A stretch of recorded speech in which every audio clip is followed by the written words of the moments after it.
Stop reaching. You are Locked On Fantasy Basketball, your daily podcast on fantasy basketball.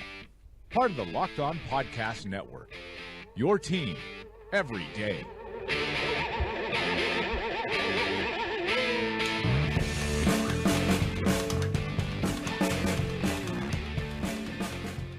Hello and welcome to the Locked On Fantasy Basketball podcast, brought to you by Basketball Monster. And today's Locked On Fantasy Basketball podcast is also brought to you by SeatGeek. Download the mobile app for the easiest way to buy tickets and use the promo code LONBA to get yourself a $20 rebate on your first purchase. My name is Josh Lloyd, and as always, you can find me on Twitter at redrock_bball, Instagram the same, and facebook.com/redrockbasketball. We're still obviously clearly in the off-season, just working on our projections at the moment over at Basketball Monster. For the next couple of weeks, we'll be doing 2 to 3 episodes per week, and then as we hit mid to late August, we'll start ramping it back to five shows a week, and then as we head through the rest of the season, you know what goes on there. One quick reminder, if you do want to support the show, patreon.com/redrock_bball. If you do become a patron before the end of July, which we're narrowing down on that date at the moment, then you do get priority access to the Red Rock Listener Leagues, which that information will go out to all Patreon subscribers in the next few days. And then whatever spots are left over, that will go out to the rest of the listeners to the show. But if you do want to get priority access, become a patron before the 31st of July. It's just a way you can help the show out as well and help support the show for the content that you hopefully enjoy listening to. So check that out at patreon.com/redrock_bball. We've got a lot of stuff to talk about today. What I'm going to do is talk about the performances of certain players after the All-Star break, which is something that often sticks in our memory, and just checking what is real, what is not real before we make our decisions heading into next season for fantasy. So let's get to it. Let's get to it indeed. We are going to talk, as I said, we're going to talk about what happens after the All-Star break, because a lot of things happen. Players get injured, players get shut down, rookies start to see more minutes because either they get better or the teams that they're playing on decide we want to see more of them.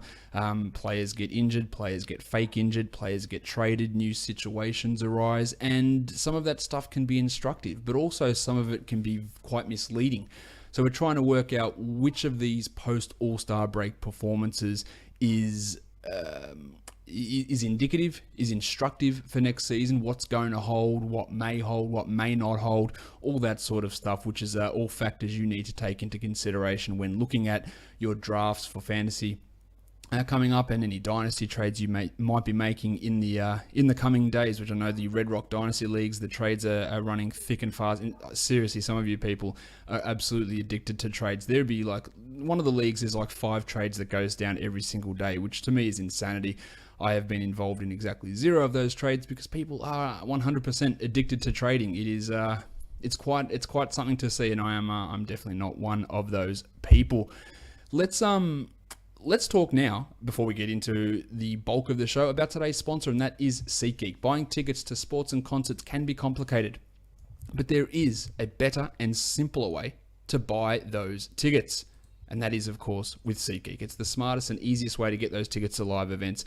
The seamless mobile experience SeatGeek provides allows you to buy and sell tickets in just 2 taps. SeatGeek finds the best seats at the best prices, fully guaranteed. There's nothing quite like seeing your favorite team or musician in person, and SeatGeek will get you closer to the action for great value. I've got the app on my phone. You know that I just used it recently to buy some tickets to a couple of baseball games, one in Chicago, one in San Francisco.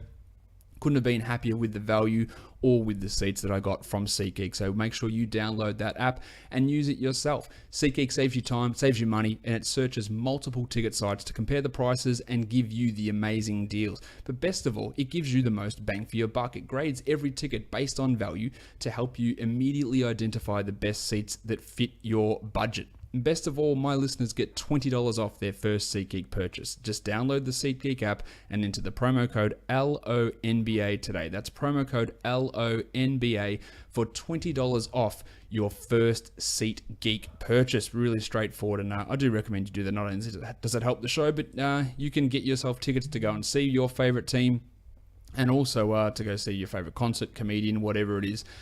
SeatGeek will have you covered. Let's start talking about some of these players now who took significant leaps last season in the second half of the year. What I've done, and you know that I go through and look at my head-to-head ranks, which is the 8-2 ranks, taking the players' worst two categories and taking that out to try and accommodate punting strategies in head-to-head leagues. And I've had a look, what the biggest difference was between pre-All-Star rank and post-All-Star rank to see who had the big jumps, who had the big falls, and work out what the reason was behind those big jumps and big falls and whether it can be something that is sustainable. The player who I think had one of the biggest jumps was Tyler Ulis in Phoenix, who jumped up 251 spots in his pre and post All-Star rank. That is a significant rise. Obviously, Ulis was putting together some big numbers. In fact, he averaged 32 minutes a game after the All-Star break, 13 points, 3 boards, 7 assists, a steal on 43 and 76 with a 25% three-point shooting percentage.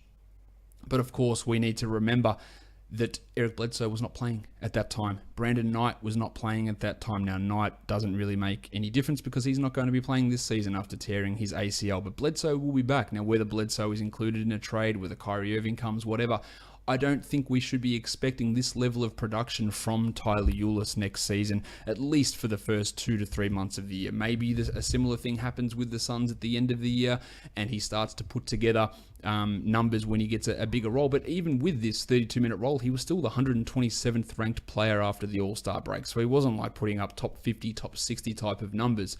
So investing in Tyler Ulis in a redraft fantasy league, I can't see how that's going to be a good idea. He's not playing 32 minutes. He's good. He's a very good player. He's just too small, and he cannot handle being a starting point guard on any sort of team, I don't think, for a full season. Really, really high-end backup, Ulis, and can be a guy that plays 20 a night and probably will do that this season, and you'll see maybe he gets a little bit more than 20. I haven't gone through all the Suns players to work that out, especially with Knight out, and you'll see some Ulis, Bledsoe backcourts. Of course, Devin Booker is getting his chunk of minutes, but there aren't a huge amount of guards on the Phoenix roster, but that doesn't mean that Tyler Ulis is playing 30-plus minutes a night. So to expect that sort of production from him, while he might improve, his efficiency may rise up from a true shooting of 49%, which is what he had after the All-Star break, because he was taking a ton of shots, 13 shots a game as well. He's just not going to see that volume with Eric Bledsoe back in the lineup, with Josh Jackson on the team now as well. He's just not playing those minutes, and he's just not going to get that sort of usage. So unless you're in a deeper league, or you just say, oh, you know what, I'll wait until March until Bledsoe gets shut down again, which again is not a guarantee. He might not even be on this team. Who knows what they're going to do, the Phoenix Suns. So Tyler Ulis, while that's a huge jump, and he was a great player for many fantasy teams in that second half of the season, and may have steered teams toward championships by adding him, it's not going to be the case this year. He's not going to be a player who's going to be able to continue that sort of form. Another player who took a big step in the second... Well, let's stick with Phoenix, actually, because big source Alan Williams also had a significant rise. He jumped 222 ranking spots, which is obviously a big jump, not quite as big as Ulis's. He went from the 335th ranked player before the All-Star break to the 113th ranked player after the All-Star break. Now, he wasn't playing quite as many minutes as what Ulis was, just 23 minutes a game, 11.5 points, 9 rebounds, 0.9 steals, and 0.8 blocks with a 51% field goal percentage.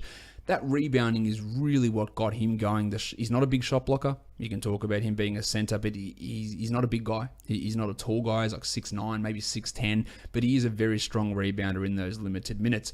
But we do have to remember that Tyson Chandler did not play at all in the second half of the season or after the All-Star break, or maybe he played one game. So I don't think, well, that's not happening this season. They're not just going to say, Tyson, mate, just don't play at all this year. Maybe they start Alan Williams, but Alan Williams is not a starting center, in my opinion. He's not, much like Tyler Ulis, he would be a decent backup on an up-and-coming team. But during Summer League, we saw the Suns run a lot of Dragon Bender, Marquise Chris front courts. You're going to see Chris play at the 5 as well. You've got Tyson Chandler coming back into the rotation. Your Bender was out for a big chunk of that post-All-Star break period as he recovered from that ankle fracture that he had. So despite the fact that Williams did just sign a new 3-year contract, of which the last 2 years are non-guaranteed, so basically he's on a 1-year deal, it doesn't mean that he's necessarily getting this same role. Now, Alex Len remains in restricted free agency limbo. He may or may not be back on this team. So you could easily see Williams as the backup centre, and maybe he does play 22 minutes a night, but I think there will be times that the Suns will want to play Chris and Bender at that 4 and 5, and you're throwing Tyson Chandler in there. So while Williams, okay, he could easily, 22.5 minutes he averaged after the All-Star break, he could easily do that again. He could easily play that sort of minutes again. But the upside there is very limited. I don't think he's better than that. I don't think he's getting better than 11.5 and 9, and that put him as a guy that was 113th. So that's not high upside with one of your late picks. Plus, you're reintroducing Chandler into that mix and getting more minutes from Bender, while potentially subtracting Alex Len from that mix of players there as well. So the upside's not high for Williams. I don't think I don't think that he is a fantastic option as a starter moving forward for a team. And we're reintroducing Chandler and more minutes from Bender and Chris in that position. To me, makes that second half surge from Alan Williams great and interesting. But Earl Watson didn't even want to commit to him as a starter or a big minute guy when Chandler was out of the rotation, let alone now. Does he think, all right, cool, it's a 27 a night from Williams, he's our starter? I don't necessarily think that is the case. But I feel a little bit more confident with Williams than I do with Ulis, at least maintaining the minutes that he saw after the All-Star break. I think there's more of a chance of Alan Williams doing that rather than Tyler Ulis. The next player I want to talk about is Skal Labissiere of the Sacramento Kings. He jumped up a significant amount of places as well, 231. He was the 425th ranked player before the All-Star break, which is horrendous, and found himself inside the top 200, 194th. Now that's not great, but we did see some big numbers from Skal. A lot of those big numbers came in games against Phoenix, whose interior defense and defense in general was absolutely abysmal. And then we saw Labissiere struggle in many other games. But at this point, I would have to assume that Labissiere enters the season as the starting power forward for this team. Yes, the Kings did sign Zach Randolph, and Dave Yeager did used to love Zach Randolph. But at this point, I think we know what Randolph is. He is a high usage, poor efficiency player who is old, who is going to provide really good backup minutes for this team. But surely Dave Yeager doesn't say, right, we're starting Zebo and playing him 30 night. And if he does, that is a horrendous coaching decision from Dave Yeager. What can Skal give us? After the break, he was 11-6 with half a steal and half a block in 22 minutes. I think it's realistic to expect him to play more than the 22 minutes there. And he is a player, say, over Ulis, over Alan Williams, that I would be more than happy of taking a pick in those last couple of rounds to see exactly where this goes. Yes, there's Willie Cauley-Stein, who will play majority of his time at center. Yes, there's Georgios Papagiannis and Costa Koufos, who play mainly at center, although for whatever ridiculous reason, Yeager continued to play Koufos at the 4 last season alongside DeMarcus Cousins, which was pretty ridiculous in its own right. But surely Skal finds himself getting, at least approaching 30 minutes this year as a power forward. So I think that he is a guy that the strides that we saw him take in that second half of the year, we can be fairly encouraged by them. Now, I think some people's memory will be a little bit clouded, saying, "Oh, he was awesome, just killed everyone." That's not what he did after the All-Star break. He had some good games, had some shitful ones, and I think we're going to see more of that. He didn't look sensational in Summer League, which is a second-year guy. Can be a little bit of room for concern, but often second-year players do try new things in Summer League, and that often makes them look terrible. Willie Cauley-Stein was terrible in Summer League last year. Wasn't great in the regular season. Stan Johnson, not great in Summer League. Fairly terrible in the regular season. So it's not like it's a guarantee, well, even if you're a second-year guy, if you're trying new things, you'll be fine in the regular season. That doesn't always work out. But Skal is a player who I feel they should be increasing his role. It's just there is that concern with Yeager. Again, he made poor rotational decisions plenty of times last season, and that Zebo factor could be there. If I was running things, there's no way that Randolph would be cutting into what Labissiere is doing. He'd be playing his 22 a night, and Skal would be getting close to approaching 30. And I think that is what Yeager will do. So I like what Skal can do. I'm pretty interested in his progression this season. So he is an interesting target to look at. One guy that's interesting, another big man we're talking about here, and that is Ian Mahinmi, who missed basically the start of last season, the first 3 months of the year. And that was something that I did talk about quite a bit, especially with Marcin Gortat's real hot start to the season. I said, look, it's going to stop. Gortat is going to drop off, and he is going to drop off in a big way. And we kept waiting. Okay, well, maybe he's going to drop off. Maybe he's going to drop off. And we just were waiting for Mahinmi to return. And once he returned, it happened. Mahinmi saw his ranking jump 221 points after the All-Star break. Gortat saw his ranking fall 153 spots. That is a big dip. Gortat is old. I think he's 33 years old. He is not a young player. Mahinmi and Gortat, I think you'll see pretty much a minute split there. So while that's not making Mahinmi a player who's this awesome fantasy option, but he was 151st post All-Star. That's where his ranking was. So that's all right. So you're looking at 14 or 16 team leagues. The ability of Mahinmi to get some steals, to have a high field goal percentage, to block some shots, and grab a few rebounds can be interesting in those deeper leagues. But the majority of the impact that he's going to have is forcing Gortat, to me, to not be a top 100 player. And people, I think, will still grab Gortat in the 60 spot, in the 65, 70 spot, and think they're getting themselves a good deal. And I don't think they will be. And I think that's the biggest impact that we can gain or look at from that second half of the year from Mahinmi, and the related impact it had on March and Gortat. I think that carries over to next season as Gortat is a year older. And yes, Mahinmi's a year older, but he's 3 or 4 years younger than Gortat. So the decline is not quite there. A healthy off season from Jan. I think that you might see a 25-23, maybe a 24-24 minute split between those two guys as the center in Washington, and that almost precludes Gortat from being a draftable player. And I have almost no doubt that he will be drafted, and it won't be by me in pretty much any type of situation. So Mahinmi is a guy that his biggest impact is going to be on other players. Should have covered this guy before. Willie Cauley-Stein had a 200 spot rise in his ranking after the All-Star break, which of course was after DeMarcus Cousins was traded. He was the 85th ranked player after the All-Star break. While Cauley-Stein still did struggle at times, he was quite inconsistent. The role is going to be there for him. He played 31 minutes after the break. I've got no reason to suspect he plays less than that this year. He averaged 13 and 8 with a steal and a block on 50 and 72 for a true shooting of 54. I think that sort of number as a top 100 prospect is totally fine for Cauley-Stein. He heads into his third season, which is a time when plenty of players take leaps forward. I can see that being the case for Willie again.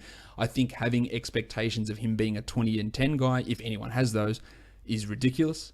Of him being a guy that's going to average 2 blocks a game, also ridiculous. But he can be a solid player, I guess, in a Robin Lopez or in a former Marcin Gortat sort of a mold. That's the sort of spot that you're looking at, and with a lot of centers playing or potentially playing limited minutes, Lopez being one of those guys, Gortat another one, I think having some expectations for Cauley-Stein to play 30 plus minutes, I think that's a realistic thing to do, and he can take a step forward. He still needs to work on a lot, obviously, offensively, defensively. He needs to work on stuff as well, but I'd be okay. I'm pretty okay with looking at that second half of the season and going, I'm pretty confident that we can see a top 100 type of campaign from Will Cauley-Stein.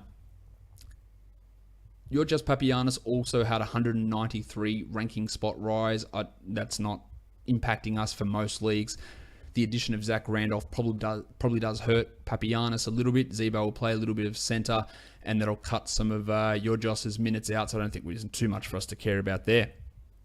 In Philadelphia, Timothé Luwawu-Cabarrot had a 202 spot rise in his ranking. We saw him play 27 minutes a game after the All-Star break. He snuck himself inside the top 200, and there were times where he was a must-own standard league player. That will 100% not be the case this year. The addition of Markelle Fultz, the return of Ben Simmons, the addition of JJ Redick, the fact that Joel Embiid is probably going to be playing for this team as well after in that post All-Star he wasn't there. Luwawu-Cabarrot is not getting 9 shots a game. He is not playing 27 minutes a game. He is not averaging 11 points a game. Now, I like Luwawu-Cabarrot a lot. I think him and Simmons, he's going to work very, very well off Ben Simmons. But there's no way he is having that identical role that he had after the All-Star break. And that 27 minutes a game is actually understating what he did through the majority of the end of March and April, where he was getting 30 plus pretty much every night. And that's something I did talk about last season as well, is that this is, I like Luwawu-Cabarrot, but what he's doing now could be it could be peak, at least for the next 2 to 3 years. He's probably not going to get to this same level again. And expecting or looking at that going, oh yeah, Luwawu-Cabarrot putting up the big numbers, maybe they're going to play him over Robert Covington. It's not going to happen. So I wouldn't be looking at him with any sort of hope or any sort of excitement for this coming season. He's going to come down. In addition to those guys I mentioned, Jared Bayless returns. We forget about him on this roster. Furkan Korkmaz comes across, who plays the same position as well. So the push for minutes for him is going to be a stretch. Now, he'll probably play over Korkmaz. He'd probably play over Bayless. But he's not playing over Reddick. He's not playing over Fultz. He's not playing over Simmons, which adjusts a lot of that rotation. So that big second half of the season we saw from Luwawu-Cabarrot, I wouldn't be getting too excited about it. Jusuf Nurkic jumped 181 spots after the All-Star break. Yeah, that's fine. We all know where Nurkic is as a player. We all know what he can do. He was the 28th ranked player after the All-Star break in head-to-head rankings. That's fantastic, obviously. I wouldn't be reaching anywhere near that spot to draft him because while we have seen him put together some nice little runs, he is injury prone. He does have consistency concerns, but he is a center who I'd feel pretty good about getting 30 plus. And again, finding big men in fantasy drafts is not going to be an easy thing this year because of the glut of them and the fact that bigs sometimes can't be played and minutes limits and play share. What's the I can't think of the right word. Position sharing between big men on teams. It's going to impact him. And I can throw one of his teammates in there as well, Noah Vonleh, who jumped up 190 spots after the All-Star break when he was inserted into the starting lineup alongside Jusuf Nurkic, and he showed something for the first time in his career when he'd been fairly poor for the majority of it. He averaged 7 boards a game in 24 minutes. Didn't do much else. Shot the ball well, 58%. From the field, had that 7 boards, but just 6 points. But now we're going to get more Mo Harkless. Are we going to get more Al-Farouq Aminu? Is Zach Collins going to be in the rotation initially? Will Caleb Swanigan be in the rotation? Probably not. But the addition of Collins does impact those guys as well. So while Nurkic is going to be a player who someone's going to reach on into the top 50, and I can't say that that's a bad decision. Vonleh, who had his moments, I'm not sure where he goes from there. I actually liked him starting next to Nurkic. I didn't have too much of a problem with it, but we are going to have Aminu as a player there, and Zach Collins finding himself into the rotation at times as well. And there's still Ed Davis, who was injured for that second half of the year, and Myers Leonard around as well. So there are some big men there. Some of them are terrible, but there are some big men there as well, which is going to have an impact. But I like Nurkic. Vonleh, yeah, not so sure that big rise is going to be sustainable for him. Marquise Chris, a player that I did touch on earlier, he jumped 189 spots after the All-Star break. That's obviously a big jump for him. He did it in just 27 minutes a night, averaging 12.5 and 6 with a 3 a game, a steal a game, 1.5 blocks, and shot 50 from the field and 36% from 3. I think it's fair to say that the minutes are going to be there as long as he stays out of foul trouble. And that is a big problem because he is extraordinarily immature. His defensive basketball IQ is very low at this point. He doesn't get it. He is hot-headed. He's very prone to temper tantrums. He's not good. He's not a good player at this point, but that doesn't mean that he can't be a fantasy contributor. He was a player that after the break found himself inside the top 85. He was the 82nd ranked player, and it was a big jump forward, and he is without a doubt going to get drafted inside the top 100, as he should. But we also do have to, again, remember the reintroduction of Tyson Chandler. More minutes for Dragan Bender, who was missing for the majority of that time. So maybe the exact sort of production that Chris had in that post-All-Star break period is not going to be continued to that level, especially depending on how he goes with his fouls. Now, again, he only played 27 minutes, so maybe he plays more than that. But just have a level of caution with him. But I still think he's a fairly safe pick to pick towards the end of drafts or that mid to end range between 80 and 100. I think he's fairly safe there. But expecting top 50s out of him, I reckon you might struggle. He struggled a bit in Summer League. He looked overweight. He looked like his ass had put on about 50 kilos. And maybe he'll taper that off and lose that through August, September. But he looked lost at times, and with guys like Bender and Chandler coming coming in and Jackson entering the rotation as well, there will be some concern for Chris. But I think that he is a player who can maintain that level of production to a degree. Richaun Holmes, on the other hand, 181 spot jump for him. Well, like I talked about with Luwawu-Cabarrot, Simmons, Embiid, Okafor, while we can shit on Okafor as much as we want, he was hurt and he's been hurt for the last 2 years, so maybe he comes in and plays 18 minutes a night. Now, I think that Holmes is a better player than Okafor, but it doesn't matter what I think necessarily. If Brett Brown wants to give Okafor the minutes, or if the Colangelo say, just play Okafor a little bit more, and we'll see if we can get something out of him, not showcasing for a trade, just get him onto the court to show that his knees are okay, that's going to impact Holmesy. Now, Richaun Holmes was a guy that was an awesome addition. He was a top 50 player after the All-Star break last season, and that is absolutely phenomenal. But we're talking about a time frame when Joel Embiid was not around. He averaged 13.5 and 7. He hit .73. He's had a steal, had 1.2 blocks, shot 58 and 77. They are brilliant, brilliant numbers in 27 minutes. But he is not playing 27 minutes. He is going to be playing 20 minutes a night, max, maybe 20. It depends on what Embiid's doing, but if Embiid is non-restricted, if Embiid's playing 30 a night, they're not going to play Holmes next to Embiid. They've got Simmons and Saric to play that position. You're not going to see 27 minutes a night from Richaun Holmes. So while it's great, and if Embiid gets hurt, let's all load up on Richaun Holmes. And I really like Holmes, but Okafor, Embiid, Simmons, all these guys are in that mix for big man type minutes, and it's not going to allow him to do that. And while he is better than Okafor, he's not better than Embiid. So he's not going to be starting games. He's not going to be playing 27 minutes a night. And his ability to be a top 50 player, I think there's pretty much zero chance that we can expect him to be a top 50 player at least for the first couple of months of the season. And I don't think that's a crazy statement. Two highly touted rookies took pretty big jumps in the second half of the year. Buddy Hield jumped 169 spots and Brandon Ingram jumped 166. Is it realistic to expect those guys to maintain that level of production? Brandon Ingram, he went from the 340th ranked player to 174th.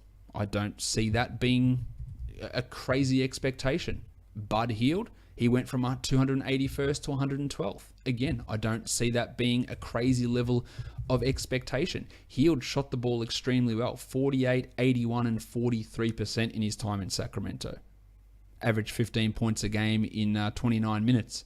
You would have to assume he gets over 30 minutes a game, although the addition of George Hill and De'Aaron Fox, maybe that takes some of the upside away from him, not a huge amount.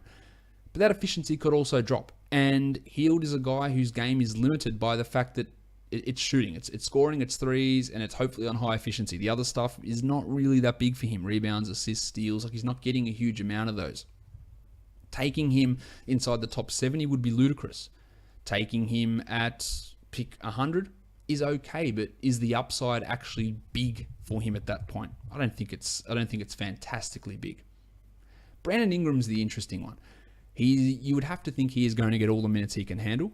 The Lakers didn't bring in really a wing player there, but they also aren't going to just completely sit Luol Deng for the entire season. Or maybe they do. I don't think they're going to sit Luol Deng for the remainder of the season. But Ingram after the break, 13 and 4, 2.5 assists, 1.1 steals, half a block with 0.7 threes, and shot 48% from the field. Now, he still shot 27% from three. He still shot 55% from the line, and that was the concern that we had. The fact that his three-point shooting was bad in college, and it translated to be bad in the NBA. His three-point shooting was good in college, but it was an outlier season. He was a bad three-point shooter in high school. Had this 40% year in college, and is that a large enough sample size to make us think that he's a good shooter? I'm not sure. But Ingram is a guy that you would have to feel pretty good. Like, you're not going to reach and take him top 70, but he's one of those guys that you take at the end of drafts. So in that spot, like Alan Williams or Tyler Ulis, who were 120th ranked player, they finished the post All-Star period higher than what Ingram did, but you would 100% take Ingram over them because you know the minutes are there, you hope the growth is there, and you feel like he can take a step forward. But I'm not 100% convinced that Ingram is ever going to become a star or become a great player. I was encouraged by that post All-Star period for him, and definitely a guy that's worth taking in those last couple of picks. And in fact, I'd probably look to him as a higher upside play than Buddy Hield, but less safe. So if I just wanted, so I'm in a 16-team league and I'm looking at pick 100, which pick 100 in a 16-teamer is different to pick 100 in a 12-teamer or a 10-teamer. In a 16-teamer, pick 100 is more a safer pick. It's a Bud Hield. In a 10 or 12-teamer, pick 100, it's a higher upside. It's an Ingram type of pick, and that's what differs. But we are going to be seeing Luol Deng reintroduced. Now, Deng is probably best as a 4 at this point. The problem is the Lakers have Nance, Randall. They drafted Kyle Kuzma, who looked great in Summer League, but who knows what that's going to mean moving forward. The ability for Nance and Randall to play center is limited now by the addition of Brook Lopez. And if it's a Zubats there as well. So that's going to squeeze it, and maybe that means Deng plays at small forward. Now, I think they'd be pretty happy with giving Deng just 17 or 18 minutes a night, or 15 minutes a night, and letting Ingram play the majority of those minutes. Even letting Ingram play a little bit at the 2, although Kentavious Caldwell-Pope and Lonzo Ball are running the 1 and the 2 there with Jordan Clarkson as the third guard. So Ingram is probably going to be restricted more to being the 3 on this team. And that's fine. I do like his upside. I think he's got more categorical versatility than what Buddy Hield does. So that's something that I was talking about. I want to run through a couple other guys without going into too much detail on them, just guys who had significant rises in that second half of the season. Big Aaron Gordon rose 157 spots. We shitted on Gordon for the majority of the season. I thought he was in for a big jump. And then Frank Vogel said, nah, let's play you out of position and screw everything. But when Serge Ibaka got traded, he moved back to the 4, and he was really, really good. So I think that you might be able to get Aaron Gordon at a discount this season because of the piss-poor play from last season. Same thing's going to go for Victor Oladipo. And you've got a realistic chance of a top 60 guy there. So I do really like Gordon. Bob Portis had and Paul Zipser, 156 and 148 spot jumps last year. The Bob Portis thing is completely dependent on what happens with Nikola Mirotic. It's also dependent on how stupid Fred Hoiberg is, which in general he makes some pretty poor decisions. But I'm not big on Portis. He's not a guy that I'd be looking at as a standard league guy. As for Zipser, who's playing the 3 on this team? Is it Denzel Valentine? Is Zipser the starter? Now, Zipser did have a big, strong finish to the season. I still don't think he's a 12-teamer at this point, but 14s, probably 16-teamers. You want to look because he could be a 28-minute-a-night guy as the starting 3 on this team, absorbing some of Jimmy Butler's numbers, especially the rebounding stuff. Strong rebounder.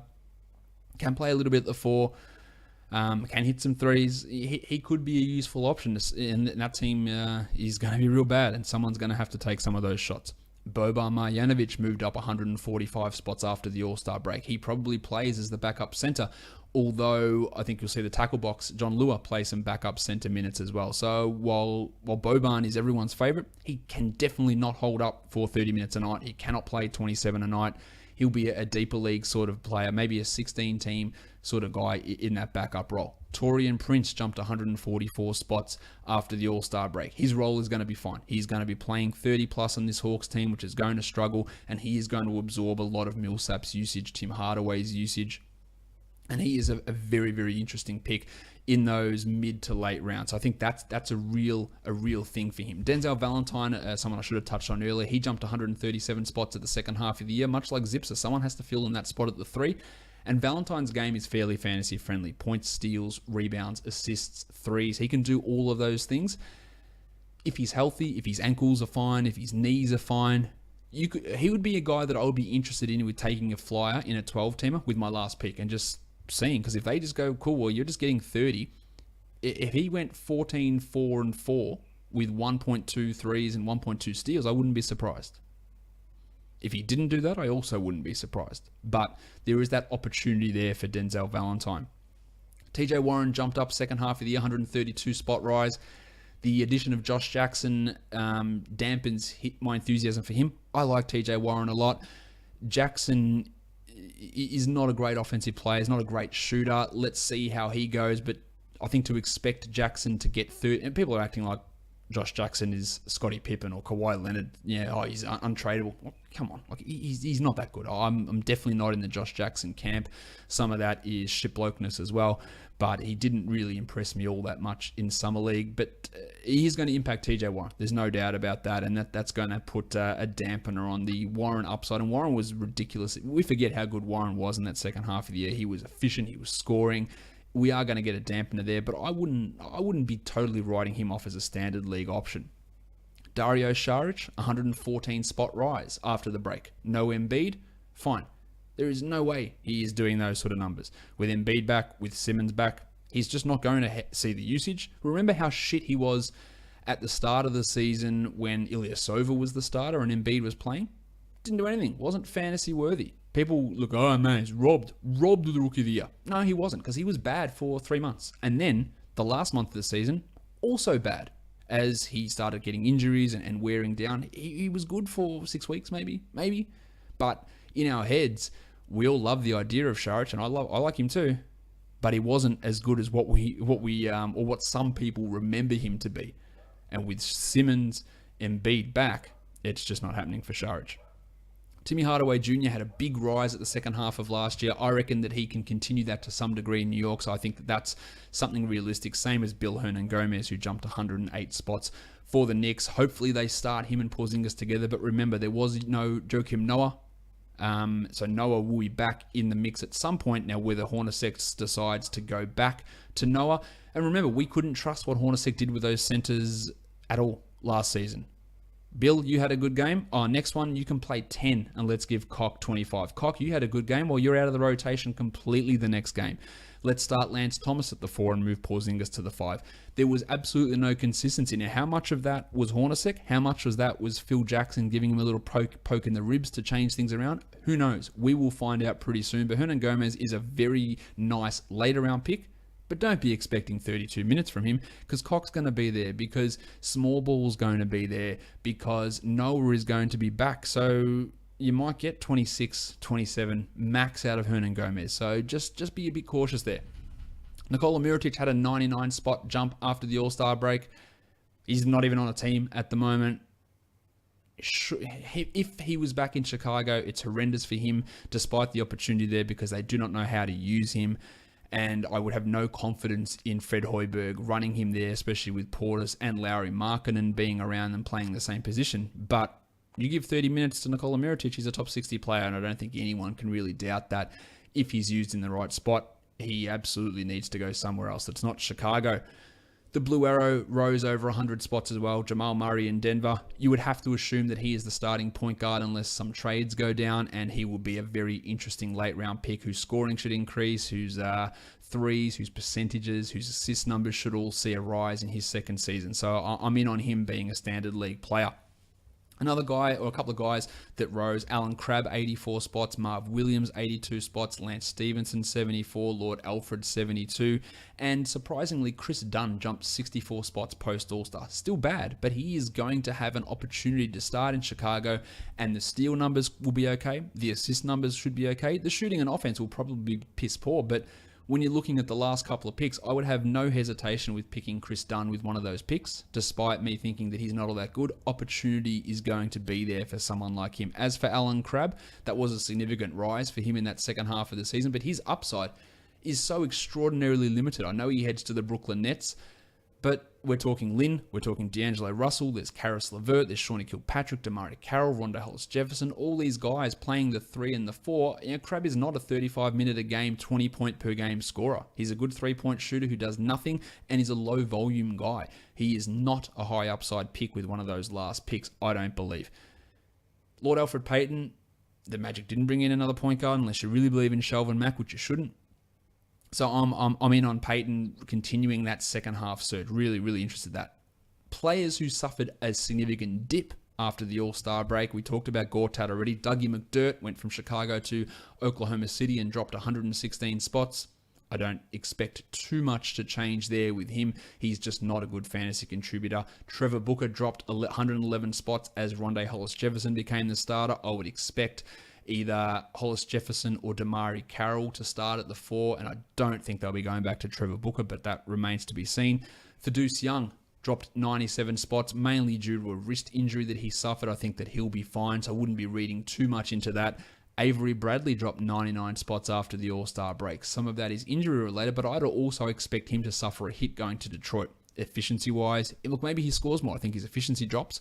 But part of the reason that he was such a fantasy surprise last season was he doubled his rebounding because he played alongside one of the worst rebounding front courts in the NBA. Now, he plays alongside Andre Drummond, one of the best rebounding centers in the NBA, and players who go to Detroit and play alongside Andre Drummond, their rebounding drops. Go back and look at a guy like Ersan Ilyasova, who headed to Detroit from Milwaukee. His rebounding rate dropped. That is just what's going to happen. Avery Bradley is not going to be the main rebounding option, which he was in Boston. So that's going to cut a lot of his value out as well. Another player whose value dropped after the break, and this is the last one we'll touch on here, is Wes Matthews, who dropped 91 spots after the All-Star break. To me, he is the furthest thing from a high upside player. I think you might even see his minutes come down a little bit this year with the addition of Dennis Smith, Yogi Ferrell there. Maybe that means Seth Curry plays more at the 2, and maybe we see Wes come down to 30 minutes or so. Now, Wes is an older guy. He has never recovered the form after his Achilles injury. He's basically just a three-point guy whose efficiency has been poor. But one thing that did impress with Wes after the break was his increased assist rate. Whether that continues with Smith around is probably doubtful. So I can see Wes Matthews going undrafted in 10-team leagues, maybe 12-teamers, maybe name recognition gets him picked. But I can see some of that decline for Matthews continuing heading into this season. All right, that's the bulk of the guys that saw big changes after the All-Star break. Some of them can continue it, some of them won't be able to due to various different factors, and it's something that I have to consider when I'm doing the projections over on Basketball Monster, and something you're going to have to consider when you're drafting and when you're looking at your roster and working out where the value is. Don't forget, become a patron at patreon.com/redrock_bball and keep your eyes and ears out for the openings to the Red Rock Listener Leagues. If you are a patron already, that will get emailed through Patreon, through the message system there. So check your junk. Sometimes the Patreon emails go through to your junk. So check that if you want access to those leagues. And a week after the Patreon guys get their access, I'll tweet out the rest of the info for whatever spots are remaining in those 12 head-to-head leagues and 11 head-to-head leagues and 11 rotisserie leagues. There will be spots for all of those ones, so check it out. Also, if you are a patron, you get priority if someone pulls out of any of the Red Rock Dynasty leagues. It comes in a first in, best dressed scenario if there are any spots in those dynasty leagues. At this point, I will not be starting any new dynasties this season. I'll probably look to start some more next off season, but I'm not going to be starting multiple 30-teamers every season. So probably look to do that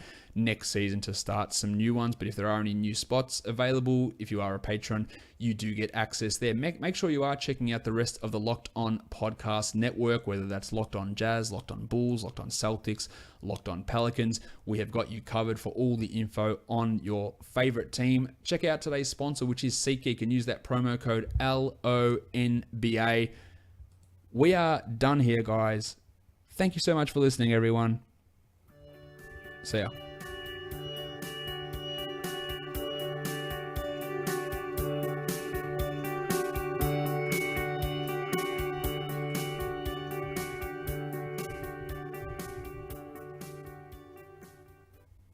Andre Iguodala.